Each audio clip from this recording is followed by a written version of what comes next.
going to talk about how plastics and drugs are related and whether or not they are actually indeed related or not. Okay. As it turns out, one way in which they are related is that both plastics and drugs are considered organic compounds. Okay? And when we say organic compounds, we mean carbon-based compounds. The other way that plastics and drugs are related is that both plastics and drugs can be engineered. Okay?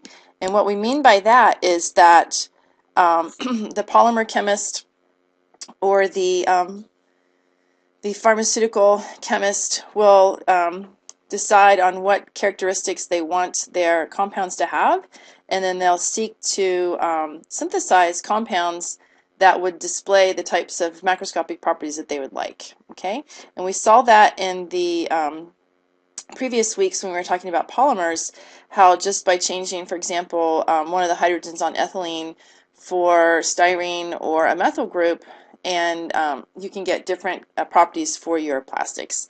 And so we're going to see a little bit about how we do that with drugs today. So I want you to think back and remember the condensation reaction. We looked at this reaction early on when we first started talking about organic reactions. And we said that, you know, salicylic acid will react with acetic acid.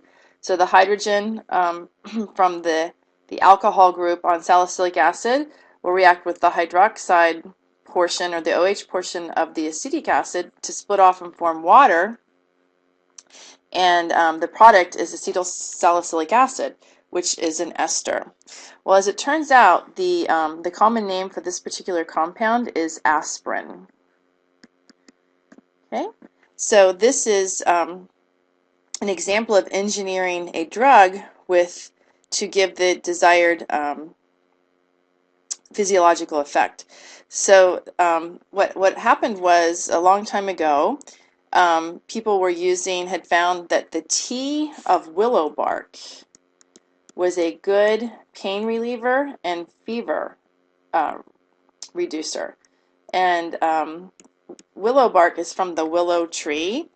And what they would do, this is going back several thousand years, is take that willow bark and boil it in water. And when they did that, certain compounds were extracted from the bark. And so it was an herbal remedy that was given to people. Well, in about the 1700s, as chemistry was evolving as a science, people started looking and trying to decide what was it in this tree bark tea that was the effective agent. And so they crystallized out the solids and found that different crystals came from the tea when you removed the water. And they got it down to a couple groups of crystals, and they found that the crystal that was salicylic acid was the active ingredient. But the problem was that salicylic acid tasted really horrible, and it caused stomach upset.